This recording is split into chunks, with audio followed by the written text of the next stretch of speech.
오늘 바울과 바나바가 이 하나님의 말씀을 들고 이제 이스라엘 지역을 벗어나서 복음이 아시아로 유럽으로 확대되어 갈 때 일어난 일입니다.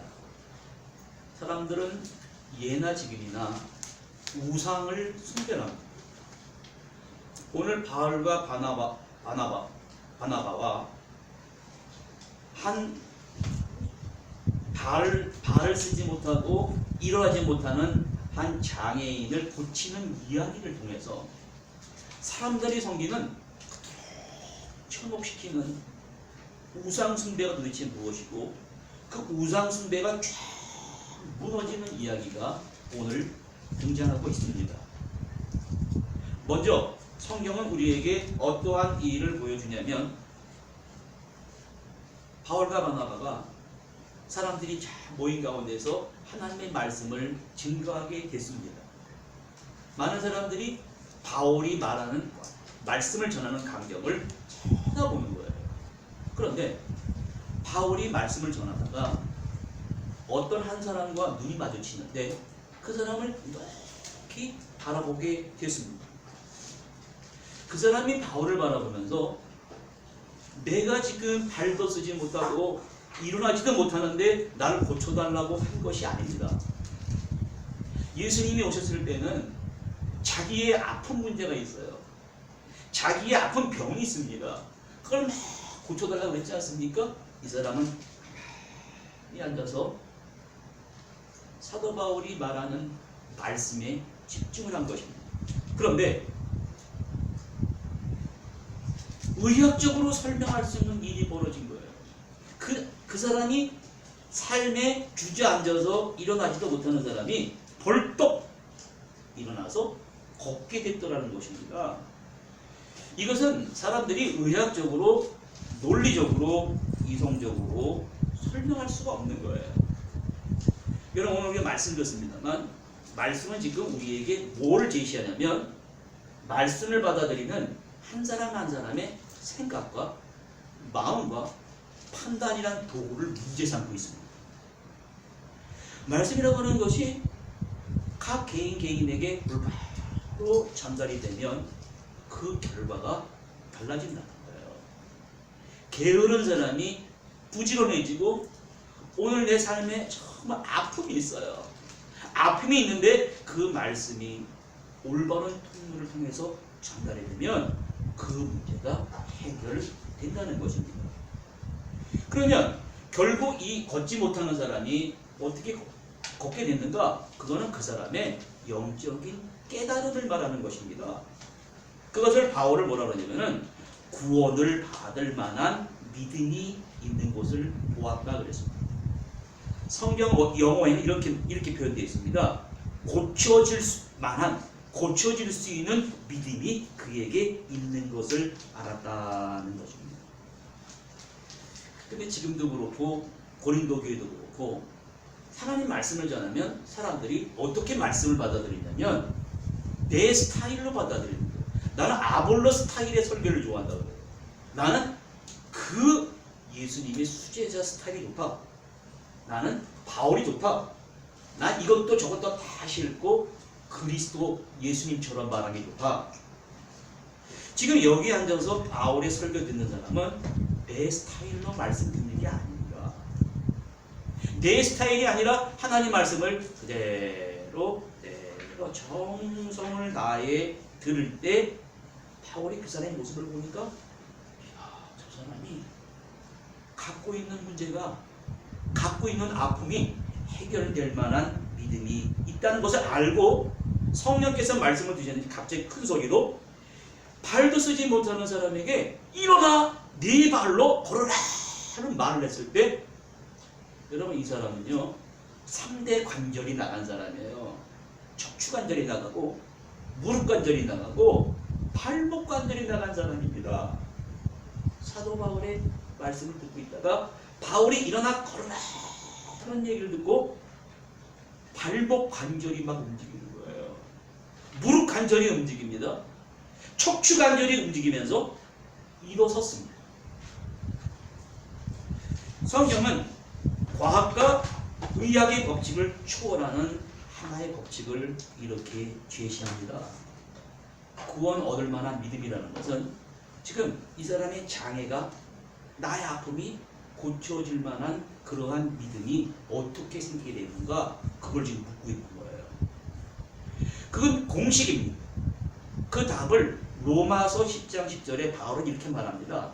사람이 마음으로 믿어 의에 이르고 입으로 시인하여 구원에 이른다는 말이 있어요. 여러분, 제가 이 말씀을 전합니다. 여러분 마음으로 받습니다. 마음은 믿음을 받아들이는 소중한 도구입니다. 어떤 사람은 마음이 참 이뻐요. 마음이 올바르다. 아침에 눈을 떠서 그래 맞아. 마음이 원하는 대로, 순리대로, 양심대로 살아가다 보니까 내 말과 행동이 많은 사람에게 칭찬을 받습니다. 그런데 이게 아니라 막 말이 먼저 나가요. 행동이 막 먼저 나갑니다. 그러면 큰 실수를 하고 말아요. 그러고서는 마음속에 양심이 있으니까 내가 왜 이랬지? 내가 왜 인생을 이렇게 살지?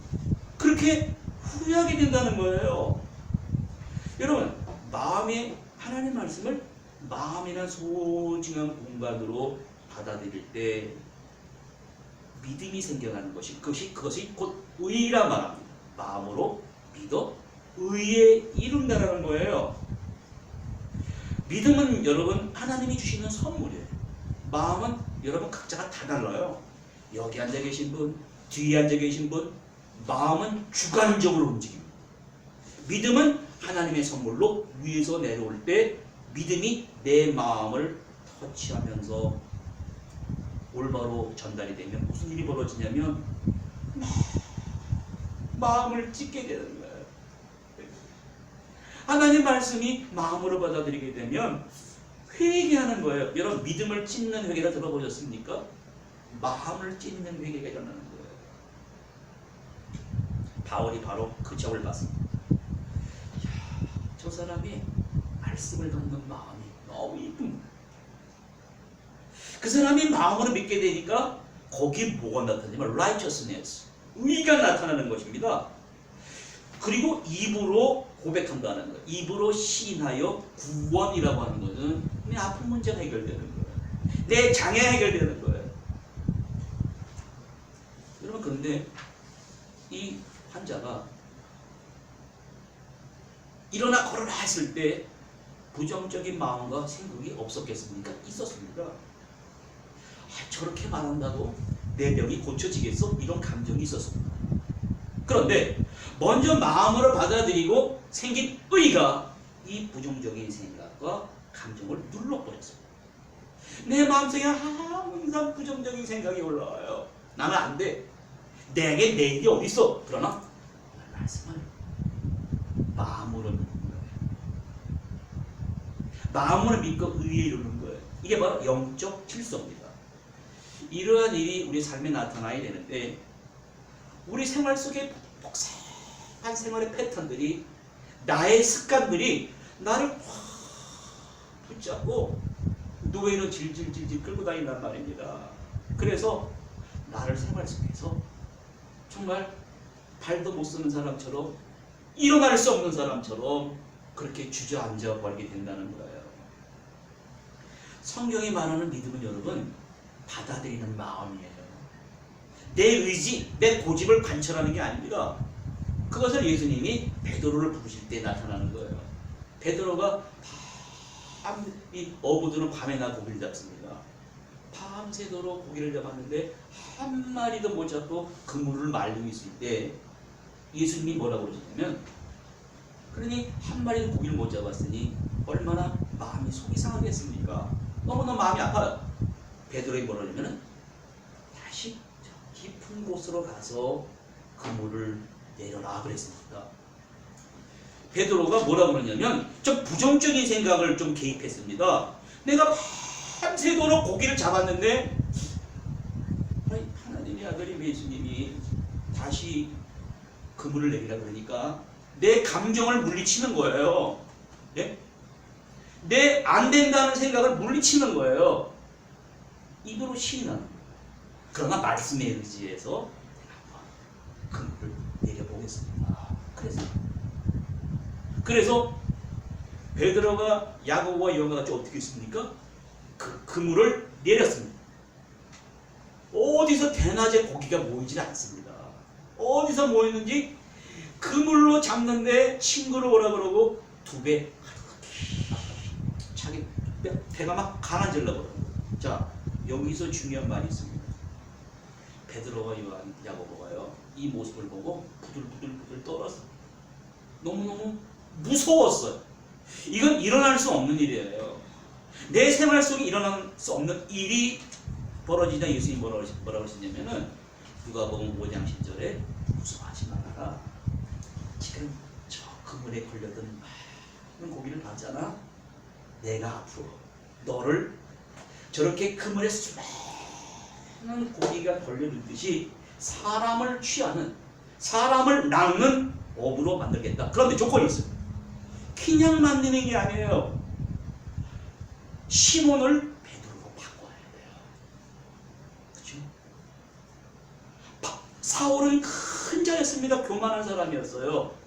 교만한 사람은 절대 할 수 없습니다. 바울 장자로 만드는 거예요. 너 어부가 살아있는 사람을 생포했지? 나 너 살아있는 시몬을 생포하는 거예요. 하나님이 반석으로 생포하는 거예요. 그래 무서워했다고 그러지 않습니까? 너무너무 무서웠어요. 그래서 그 앞에 쫙 엎드려서 주여 나를 떠나시옵소서. 나는 죄인이다. 지금 바울이 그 일을 벌이고 있습니다. 근데 여러분 사람들의 문제가 어디서 발생이 되냐면 하나님 말씀을 들을 때 어떻게 듣냐면 내가 한번 뭘 해보겠다. 자아 확장과 자아 욕망을 증대시키겠다. 물고기만 그저 많이 벌어서 돈만 많이 벌겠다. 골로새서 3장 3절에 탐심은 우상숭배라고 그랬습니다. 우상숭배를 해요. 하나님을 섬긴다 그러면서 우상숭배라고 있는 거예요. 그러면 이 걷지 못하는 사람을 보면서 우리가 뭘 봐야 되냐면 우리도 저 사람처럼 삶 속에 주저앉을 수밖에 없는 죄인 것을 바라봐야 된다는 거예요. 성경은 오늘 무엇을 폭로시키냐면 베드로를 폭로시켜요. 이 앉아서 일어날 수 없는 사람을 폭로시켜요. 오늘 우리를 폭로시키고 있습니다. 하나님이 없는 삶은, 말씀을 제대로 받아들이지 못하는 사람의 삶은 이렇게 주저앉을 수밖에 없다는 것을 밝히는 거예요. 하나님은 그 사람이 돈을 얼마큼 벌었나 관심이 없습니다. 하나님이 없는 삶은 얼마나 약한 존재인가. 지금 앉아서 걷지 못하는 사람이 벌떡 일어난 광경을 보면서 그 사람도 놀라고 그 자리에 있는 사람도 놀라고 어떤 일이 생겼냐면 복음과 헬라 세계가 팍 하고 충돌하고 있습니다. 우리가 하나님을 제대로 믿으면 우리 종교와 타 종교가 충돌할 수가 있는 거예요. 그것을 마음 앞에 생각하면 안 돼요. 이기는 방법을 오늘 보여줍니다. 어떻게 이기겠습니까? 발도 쓰지 못하고 걷지 못하는 사람이 일어나자 동네 사람들이 뭐라 그러냐면은 저것은 우리가 섬기는 제우스라는 신과 헤르메스라는 신이 저 사람들 내려온 것이다 해가지고 글쎄 제우스, 바나바를 제우스라고 그러고 바울을 헤르메스라고 그러면서 막 우상숭배, 꽃도 가져오고 소도 잡아오고 막 그 사람을 신성시하게 된 거예요. 그리고 사람이 미신을 믿게 되고 우상을 숭배하는 이유가 뭐냐면 단 한 가지입니다. 미래를 알 수가 없어요. 앞날이 불안해, 두려워요. 그 반응이 뭐냐면 우상 숭배하는 거죠. 이 세상을 살다 보니까 자녀 교육도 마음대로 안 돼요. 어릴 적에 이뻐가지고 잘 키웠는데 커서 보니까 그냥 자기 인생을 막 가버린단 말이야. 자녀 교육도 내 마음대로 안 돼요. 인간관계 복잡하게 꼬입니다. 장사, 지금 한일 관계가 얼마나 악화됐습니까? 내가 원하는 일보다 안 되는 일이 더 많으니까 사람들이 어떻게 하냐면 이루고 싶은 거예요. 내 마음의 소원을 저 밤하늘의 별을 바라봅니다. 저 별을 바라보면서 저 별을 우상을 화시켜버려요. 제우스가 주피터예요. 목성을 신으로 만들어버려요. 그래서 나는 못하지만 저 제우스를 신으로 만들어가지고 내가 못하는 것을 저 욕망 가운데 투사시켜버리는 게 헬라 로마 신화입니다. 신화란 이룰 수 없는 것을 인간이 만들어 보고자 하는 거예요. 신이 되어 보겠다 하는 잘못된 것입니다. 바로 그 지역에 하나님이 앉아서 일어날 수 없는 사람을 그 병을 고쳐가지고 벌떡 일으켜 보이는 거예요. 사도행전 4장 12절에 이런 말씀이 있습니다. 다른 이로서는 구원을 받을 수 없나니 천하 사람 중에 구원을 받을 만한 다른 이름을 우리에게 주실 일이 없다. 그런데 많은 사람들이 자기가 자기를 구원하겠다 그럽니다. 제우스와 헤르메스에게 제사 드리는 사람들, 하나님을 경외한다 그러면서 잘못된 믿음을 가진 바리새인, 서기관, 유대인들. 여러분, 오늘 어떠한 예기치 않은 일이 하나님이 이 문제를 해결해 줬으면 좋겠어요. 그 일이 일어나기 원할 때는 먼저 요구하신 것이 무엇이냐면 바른 믿음입니다. 바른 마음 자세. 믿음이라고 하는 것은 은혜를 담는 그릇이고 그 은혜를 담는 것이 인간의 마음입니다. 지금 바울의 말씀을 듣는 사람들 보십시오. 거기는 장사하는 사람들, 기업인들, 제우스와 헤르메스에 제사 드리는 사람들, 수많은 사람들, 그 중에 안 일어나서 걷지 못하는 사람이 있습니다. 그런데 다른 사람보다 이 일어나 걸을 수 없는 사람의 마음은 정말로 마음밭이 주는 거예요. 여러분, 이러한 마음이 담긴 믿음을 찾아보기 참 힘듭니다.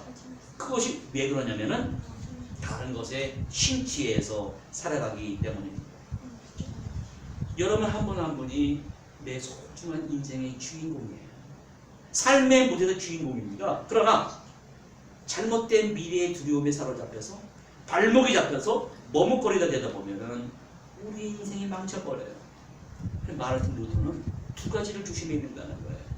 이 사탄은 항상 교만해요. 그래서 사람으로 하여금 불평하게 만듭니다.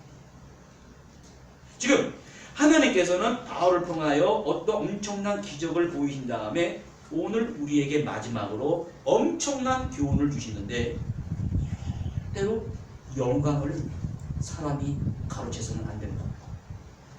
자기 영광이 아니라 모든 영광을 하나님께 돌리고 있습니다. 지금 한 사람을 살린 기적을 보고 막 박수를 칩니다. 막 칭찬합니다.